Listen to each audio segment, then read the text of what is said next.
Hey, welcome back. Man, it was a great holiday. Man, some great football over the holidays. Man, couldn't complain at all, man. DJ Dex, it's good to see you too, brother. Yes, sir. Man, welcome back to the spin, man. And it was some good football, man. What you think over the holidays? Some good holiday football.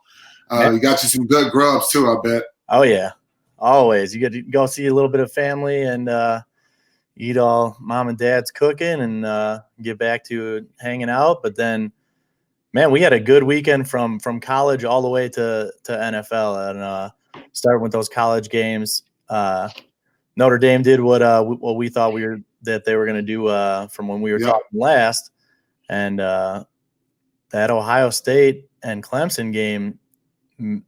That I was not expecting. But then onto the NFL. I mean, we'll touch into that later. Packers Yep. Bears, one of the main rivalry games that I feel like the whole NFL looks forward to. Not even just Packers and Bears fans, but obviously here in Wisconsin, it's a big one, and that didn't disappoint either. That didn't disappoint at all, man. And I thought Fields. Let's go back to the Ohio State game. I thought Fields. He proved a lot of people wrong for one. Yeah, And the crazy thing is about that is the guy did not have a lot of games to play. He didn't have a lot of games under his belt. Sorry. yeah, He came out very prepared. He came out with a chip on his shoulder for sure. You can see it in the style of play he played. I haven't seen a guy play like that since when I was there at Texas and Vince Young against Texas USC game, where a guy just took that game today. just took completely over the game, and I thought Fields did that. Yeah, he made incredible throws, man. He did. He got hit one time. He got hit with the crown of the helmet into the ribs, the rib cage area, and got back up and played again. So the thing is about that's NFL ready. And that's the debate. If you want to debate about the number one pick, that goes into the debate for the number one pick as far as him Trevor and Lawrence or him. Trevor Lawrence and him. If you want to be 100, I thought the kid played. I thought the kid played very well. What do you think about that? I thought he played amazing. I getting into that targeting call, I think is the worst call in college football. And for a guy like Skalski to get kicked out of the game for something like that is the absolute worst. When it's already the biggest game of your career up to that point. Obviously, I know Clemson has won national championships before, so maybe not technically the biggest game for him, but every game up to that point is the biggest game when you're trying to get to another national championship. And for the targeting rule in college to have a player ejected from the game when you're making a split-second decision like that is so terrible to me, because when you watch it real time, the refs didn't think anything was wrong with it. They didn't make the play right away. It's not like something where right away you could tell, oh, this is bad. And if you have to go in and review something with cameras and everything, you can't tell real time that it wasn't dirty at all. Like, there's no way that player can make that adjustment that quickly. You're right. To not make that tackle or make it as perfect as they want to see. It sucks for him, but obviously it's great that Fields wasn't injured and really came back and showed that toughness. And you could kind of tell, man, it was – well, I'm not even kind of – you could tell Ohio State, man, that was a revenge game going back from last year. Yes. And even I honestly think they had all the talk the whole week leading up about Fields and Lawrence growing up with each other, being 25, 30 minutes away. And it's nonstop, like just kind of comparing them and making it a battle between them when they're not even on the field at the same time. But it's almost like Fields took that personally. And coming off the Northwestern Big Ten championship game where he was banged up in that game, didn't have a great game. He sent a message, man, and we heard loud and clear. And I thought, like you said, the guy sent the message to the college football world. He sent the message to the NFL world also, showing them that he's NFL ready. So I thought it was a great game, man. Moving on to that, man. Let's move on to our boys, the Packers. Yes, sir. These guys are playing lights out. Like I said, I thought all three phases played absolutely amazing. I thought, of course, Aaron Rodgers, MVP caliber football. If he don't win MVP, it's very rigged. Yeah. Let's go. Let's just start there. MVP. I think Aaron Rodgers get it hands down. He has to. I mean, the last couple of weeks, Mahomes. Well, one, he didn't this past week, so that's going to hurt him. And even the last couple of weeks, he hadn't necessarily played to the caliber that Rodgers is playing at. And you can look at the yardage number and how Mahomes has more, Allen has more, but the efficiency is insane. And it is. The way that I look at the MVP is if you take your player out, how valuable is he to your team? Yeah. Where if you take Mahomes out, they have all of the athletes around that team that I still think that they would probably make the playoffs. Yeah. If you take Rodgers off of the Packers, they're going 5-11. That's 100. That's 100%. Yeah, if you put someone that can mediocrely throw the ball, on the Kansas City Chiefs, that even on his knees has tossed the ball, you're right. He will be A-okay. But if you go vice versa to the Packers and say Aaron Rodgers get a freakish injury, the Packers they'll be hurting. That's hands down. Absolutely. And I mean, Josh Allen is playing lights out. I kind of feel bad for him that you're having this good of a year, and you're not going to win. I'm sorry. And getting it overshadowed. You're right. Yeah, and then you look at a guy like Derrick Henry, who my thing, and I've been talking about it a lot on Twitter and stuff like that. For him to go over 2,000 yards with the way that the NFL is nowadays, with how pass heavy it is, and running is kind of just to keep, the defense honest, to get over 2,000 yards nowadays, I honestly think is even more impressive than in previous years. And the way that he did it, I mean, we were talking about Derrick Henry every single week. I feel right about that. Yeah. I mean, the guy and the guy is running a pill at 250. Mm-hmm. And the National Football League, you don't got guys pounding their bodies like that anymore, and doing it on a consistent basis. And this guy's doing that week in, week out, man, and toting that weight around with it. So I from my opinion, I think it's very, very impressive. I do think he's the king of the rushing yards of this decade, or whatever time we got going now. The guy he's playing some heck of football right now in his prime. Yeah, absolutely. I mean, it's very, very impressive. He needed like 223 coming into that game to get 2,000. You're like, all right, cool. He's not getting it. And then he goes off for 250, passes 2,000 yards, and you're like, holy cow, man. It is so impressive to watch that dude run. I think in that game, he had like a 40-yard run, a 50-yard run, a 30-yard run, just ripping off huge chunks of yards where he gets out in the open field. And like you're saying, as big as he is, he make it happen.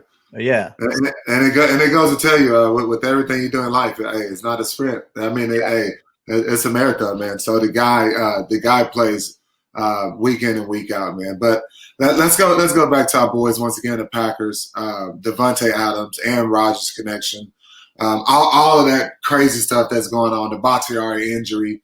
Man, we got a lot to talk about. So, man, let's pick. What do you want to start at, DJ Dex? I guess we can start with go down the week, and the week started with the Bakhtiari news on Thursday. I think is when we found out, and obviously at this point in the season where we've been relatively good with the injuries this year as opposed to other Packers seasons. I always feel like we get a little bit banged up. We're missing key players. Down the line of the season, or even into the playoffs. And I mean, hearing that news that he tore it in practice, crushing, man. It's absolutely crushing. And I'm gonna touch on that a little bit, man. Just and just listen to it and us recapping on it right now. That just sounds like fatigue, man, over 16, 17 weeks of football in practice, probably going through routine practice. And that's just heartbreaking to hear. And a guy like that on your blind side you need. I'm just going down the stretch here in the playoffs. That's the guy.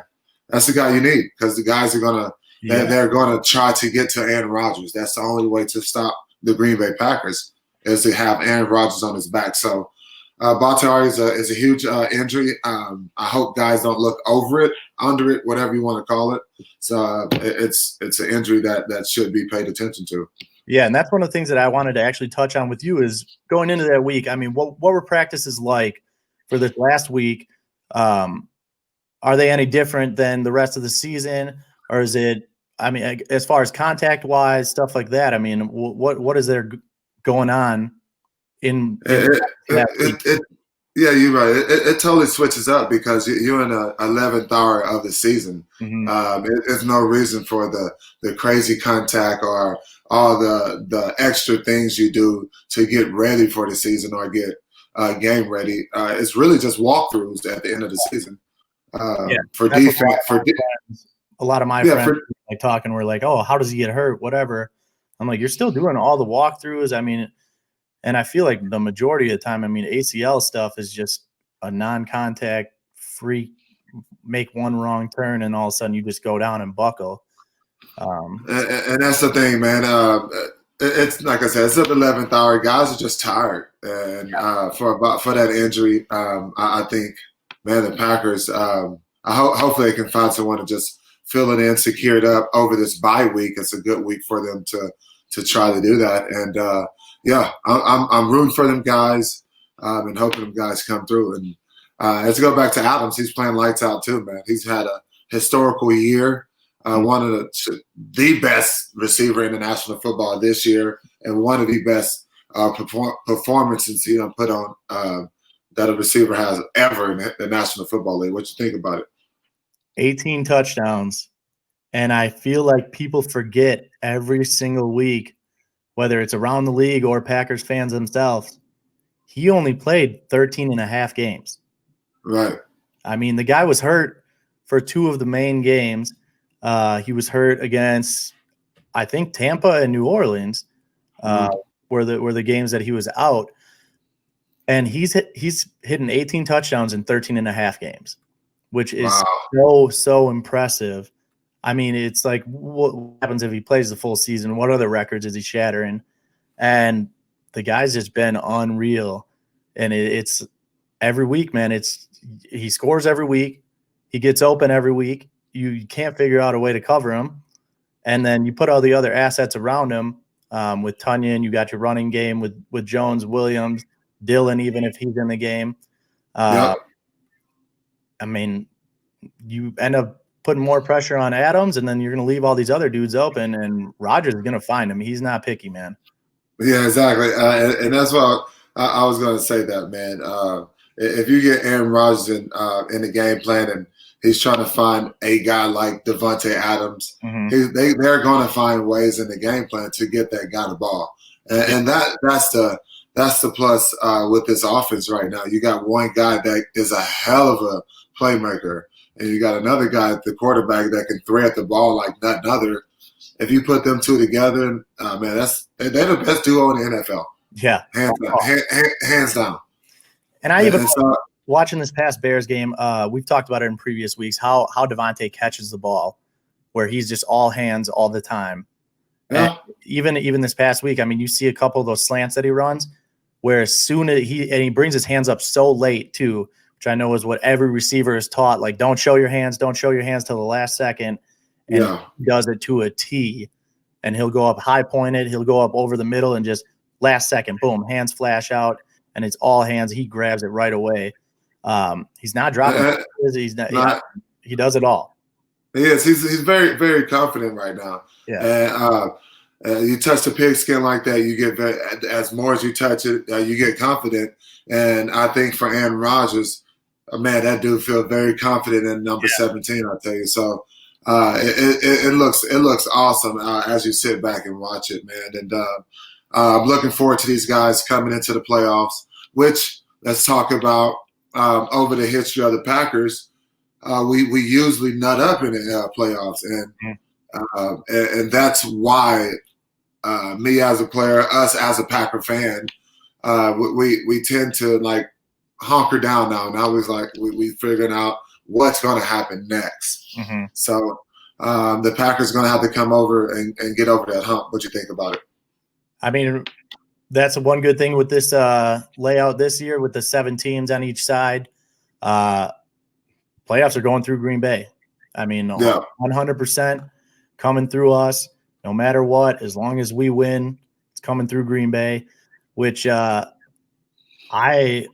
don't know if Rodgers has had an NFC championship in Green Bay. Wow.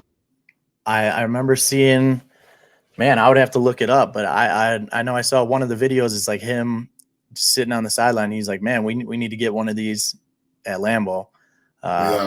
And right now, I mean, we're looking at the Washington football team or Tampa Bay for our first matchup, and then go from there. And those are, I mean, Washington could end up surprising people. Alex Smith has been playing some good football. Chase Young is going to get after Tom Brady. Yes, he is. Who knows?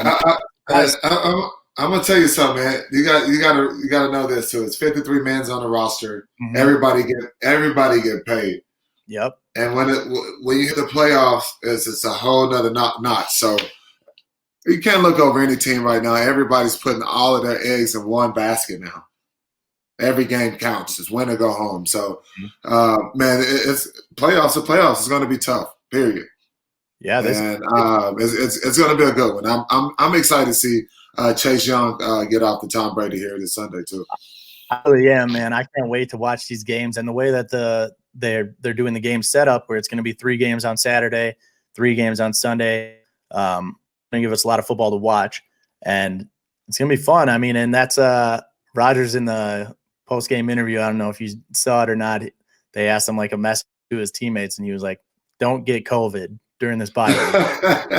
That's the only thing, man. He's just like, "Hey, do not get COVID." That's all he wants his teammates to do is just sit back, relax. If you got injuries, nurse them up over this bye week, and we'll just see who we got, Washington or Tampa Bay.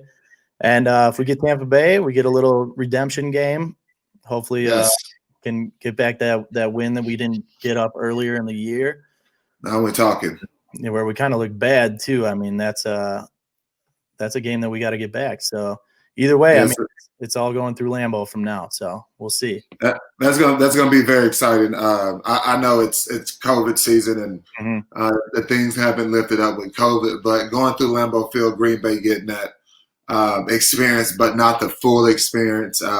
Pretty neat, but Green Bay has a chance to get to the promised land and bring that Lombardi Trophy back to Lambeau Field, and that's pretty exciting to think about and reminisce about. But it's a lot to talk about. Once again, let's go to my Longhorns with the head coach gone, and you're getting some good news over there, huh? Yeah, that's some good news to me. With Tom Herman gone, and man, we got some quality a quality coach over at Texas. Asking a non-fan of Longhorn, what you think about that, DJ Dex? I mean, I think it's huge for them. One thing, I mean, it's going to be huge recruiting-wise. Obviously, I feel like a lot of people already want to go to Texas as a whole coming out of high school. Texas just has that name where if you're a football player, you'll go there just because it's that big of a school. But when you bring a guy from Alabama who's going to have those recruiting ties, I feel like it's got to open up so many different pipelines as far as recruiting goes that they're going to be able to bring in maybe some other people. Whatever they want. Yeah, you got to remember this is the great state of Texas too, baby. Everything much bigger here. So with the guy like the Alabama, the coach we picked up, it opens up where the guy get to get the kids that don't actually get to Alabama, the the fall downs and bring them to Texas, because the kids that don't get into Alabama are actually quality kids, and Texas need that.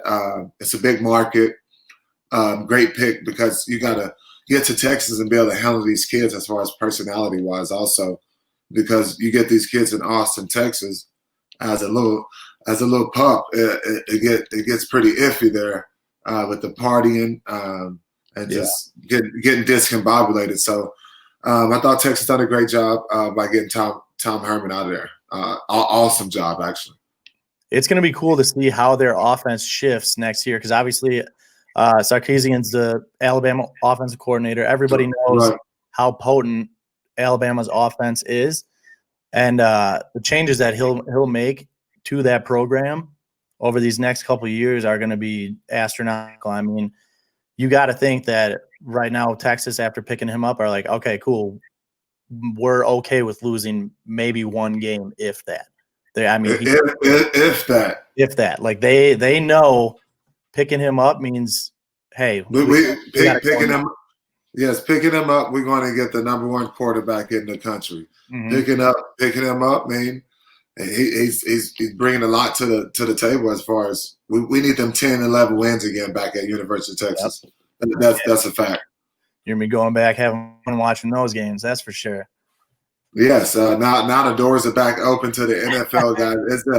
It's just more flexible for everybody, and you get to get hands on with the guys that's getting prepared for the NFL also. Yep. And the college kids, and I think that's what Alabama does well. Also, is having all the pros go back to the college and give back and talk to the guys and tell them what it's really about. Yeah, I mean, you always see them either working out with them or on the sidelines during the games on their bye weeks. For any of those big games, I mean, you'll see just plenty of players sitting on the sideline. And I feel like I never have really seen that lately with those Texas games. Obviously, this year is a little bit different with COVID. It's probably even more hard for the ex-players back there. But still, I mean, it's almost like, is that kind of environment where those players are welcome back and helping out those younger kids, or if it's kind of like, hey, you're not here right now, you're not here right now. Right. and that's how it is, man. And that's what and I'm good that you said, I'm glad you said that, but you got to be hands-on with these kids. You got to remember they're youngsters, and they try to still feel their way and find their way. So, man, I'm pretty excited. Now I get to throw them horns up high now, and be stoked about what's to come, man. So, yeah, I'm gonna check out a game next year for sure. Hands down, man. Hey, I'll be here waiting for you. But yeah, I mean, aside from that, I mean, we got obviously moving on with it, since he'll be leaving Alabama, they still got a big national championship game to focus on next Monday, the 11th. 11th, yes. What's your pick? Who you got? Hot seat. Oh man, it's a hot seat, man. I'm always an underdog guy, so I'm going to Ohio State. I'm going to Ohio State just because of Fields came out and with a chip on his shoulder, big stage, and showed what he could really do, and showed his flexibility and his versatility. And so yeah, I'm going to Ohio State underdog. But I really like Alabama's program. So yep. Yeah, and I feel like a lot of people are kind of on like where it's almost like Alabama's on like that Patriot level where people just hate them because they're always winning. Like I feel like people when I mean, you can't hate Tom Brady, he never does anything wrong, but so many people would just hate them just because they were always winning. And I feel like that's how Alabama is, where it's like, oh man, like you're just sick of seeing them every year win it, them go back and forth with Clemson. So obviously for Big Ten, I like to see your conference win it, whether they're your rival or whatever. I'm like, all right, cool. Like as long as Big Ten can bring it home, it makes the Big Ten look good. And I mean, I'm a Fields fan. It is going to be tough for Ohio State to stop Devonta Smith. I mean, that guy is insane. Yeah, he's like playing with on the video game. It's like automatic, and it don't even like he's like actually trying to burst in, or it's just like real fluent. I like the way the guy moves, and he does very well in his cuts and getting out of his cuts, and man, he's pro ready for sure. He's so fast, and it literally, like you said, I mean, it looks like he's like not even trying to run full speed, and all of a sudden he hits the corner, and he's around the corner past you guys. So it'll be a tough task for those Ohio State DBs, but I mean, same way with Ohio State's receivers. I mean, they're back from COVID, and Fields is going to move that ball around too. It should be a really good game, fun game to watch. Which, when we get down to these college championship games, I feel like, I mean, a couple years in a row they were blowouts in the championship games. So hopefully it's a nice close one, and then we can see who gets crowned the new champ. Absolutely, man. So I don't think it's a game that's going to let you down. So I'll be watching. We'll be watching, and we'll be back here on the spin to talk about it, debate about it, and break it down a little bit. Mm-hmm. And yeah, man, it was awesome, man. On the spin with DJ Dex, and man, we'll be back here next week to talk about football. Even though the Packers are on a bye week, and hopefully them guys can put it together and get things going on their end to patch up Bakhtiari. You got anything to close it out, DJ Dex?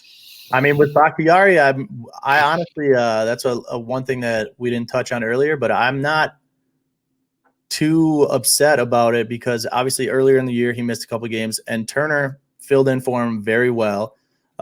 You look at this past game against the Bears, he only got sacked one time against a tough Bears defense with Khalil Mack after you, Hicks after you. So I know everyone's worried about Bakhtiari, but I think that the Packers are going to be all right through this playoff run with either Turner or Wagner, whoever they end up putting in there. And next week we'll be back to see who we got, Washington or Tampa Bay, and then moving on from there.